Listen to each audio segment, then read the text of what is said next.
कभी सोचा है कि एक ऐसा भी व्रत हो सकता है जो नामुमकिन को भी मुमकिन कर दे? एक ऐसा व्रत जो हर मुश्किल पर जीत का रास्ता दिखाता हो?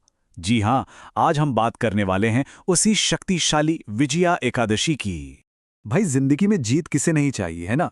चाहे वो किसी इम्तिहान में अच्छे नंबर लाना हो, किसी बड़ी चुनौती से पार पाना हो, या फिर अपने ही अंदर के किसी डर को हराना हो। जीत की यही चाहत तो हम सबको आगे बढ़ाती है। और इस व्रत की शक्ति का सबसे बड़ा सबूत वो तो खुद इतिहास में दर्ज है। सोचिए जरा, जब भगवान श्री राम को भी विशाल समुद्र पार करके लंका पर विजय पानी थी, तब उन्होंने भी इसी विजया एकादशी का अनुष्ठान किया था। इससे इस व्रत की अपार शक्ति और इसके महत्व का अंदाजा लगाया जा सकता है। तो चलिए, सबसे पहले यही समझते हैं कि आखिर ये व्रत, ये वरदान देता क्या है। पद्म और स्कंद पुराणों में इसका जिक्र मिलता है। ये व्रत फाल्गुन महीने के कृष्ण पक्ष की 11वीं तिथि यानी एकादशी को पड़ता है, और नाम से ही जाहिर है, विजया मतलब विजय दिलाने वाली। और ये कोई एक दो चीजों की बात नहीं हो रही है। ये व्रत तो जिंदगी के हर पहलू पर असर डालता है। चाहे रुके हुए काम हों, वो पूरे होने लगते हैं। बड़े से बड़े दुश्मन पर भी जीत मिलती है। और सबसे बड़ी बात, ये हमारे जाने अनजाने में किए गए पापों को भी खत्म करके मोक्ष का रास्ता खोलता है। अच्छा, अब सवाल ये उठता है कि इस शक्तिशाली व्रत की तैयारी कैसे की जाए, क्योंकि इसकी शुरुआत, पता है, एक दिन पहले से ही हो जाती है। तो तैयारी शुरू होती है मन और शरीर दोनों की शुद्धि से। एकादशी से एक दिन पहले यानी दशमी की शाम को सूरज ढलने के बाद अन्न नहीं खाना है, ब्रह्मचर्य का पालन करना है, मतलब खुद को पूरी तरह से सात्विक रखना है। अब आता है एक बहुत ही महत्वपूर्ण हिस्सा, पवित्र कलश की स्थापना। इसके लिए एक चौकी पर 7 तरह के अनाज, जिसे सप्तनाजा कहते हैं, उसका एक छोटा सा ढेर बनाया जाता है। ये 7 अनाज, आप समझ लीजिए, एक तरह का सुरक्षा कवच बनाते हैं, जो हर तरह की नेगेटिव एनर्जी को दूर रखता है। और फिर इसी ढेर के ऊपर कलश को रखा जाता है। और ये कलश सिर्फ एक बर्तन नहीं है, नहीं, इसके अंदर जो चीजें डाली जाती हैं, सबका अपना एक गहरा मतलब है। जैसे सिक्का, ये समृद्धि का प्रतीक है। सुपारी, हमारे मजबूत इरादे का। और हल्दी, ये तो शुभता लाती ही है। ये सारी चीजें मिलकर उस कलश को एक पावरफुल एनर्जी सेंटर बना देती हैं। तो दशमी की तैयारी हो गई। अब बात करते हैं मुख्य दिन यानी एकादशी की, कि उस दिन पूजा कैसे करनी है। एकादशी के दिन की शुरुआत होती है ब्रह्म मुहूर्त में, यानी सूरज उगने से भी पहले। स्नान करके व्रत का संकल्प लिया जाता है।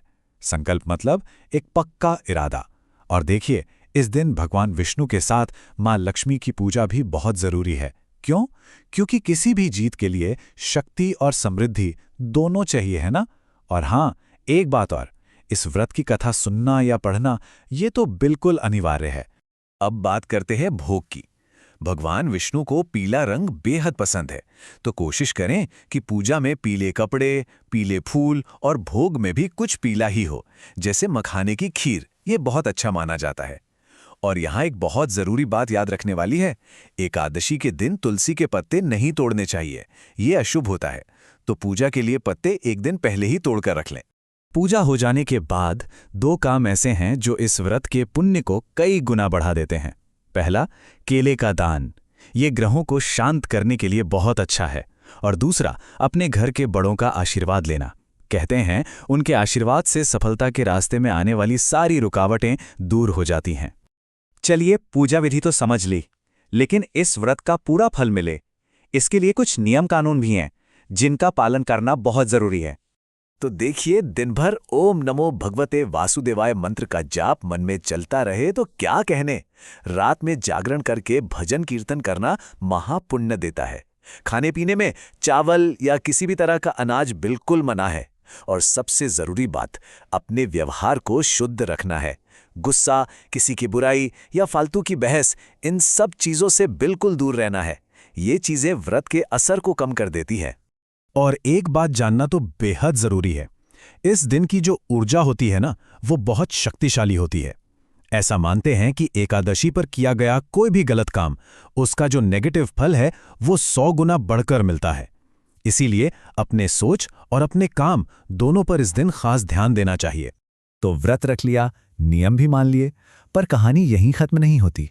व्रत को सही तरीके से पूरा करना, यानी उसका पारण करना, ये भी उतना ही जरूरी है जितना व्रत रखना। तो अगले दिन यानी द्वादशी को सुबह पूजा के बाद किसी ब्राह्मण को भोजन कराना या दान दक्षिणा देना जरूरी होता है। जो कलश और सप्तनाजा हमने स्थापित किए थे वो भी दान कर दिए जाते हैं। और ये सब करने के बाद ही एक सही मुहूर्त देखकर प्रसाद खाकर व्रत को खोला जाता है। इसी को पारण कहते हैं। हाँ, पर यहाँ एक छोटा सा लेकिन बहुत काम का उपाय है। कलश को दान करने से पहले उसके अंदर जो सिक्का, हल्दी और सुपारी रखी थी उसे निकाल लेना चाहिए। पता है क्यों? क्योंकि ये चीज़ें पूजा की ऊर्जा से सिद्ध हो जाती हैं। इनको अपनी तिजोरी में या जहाँ भी पैसे रखते हैं वहाँ रखने से घर में बरकत आती है। तो ये है विजया एकादशी का पूरा विधान। ये व्रत हमें यही सिखाता है कि अगर सच्ची श्रद्धा और अनुशासन होना तो कोई भी संकल्प पूरा हो सकता है। जिंदगी की हर लड़ाई जीती जा सकती है। अब सोचने वाली बात यह है कि इस दिव्य मौके का फायदा उठाकर अपनी जिंदगी में जीत का झंडा कौन-कौन फहराना चाहता है।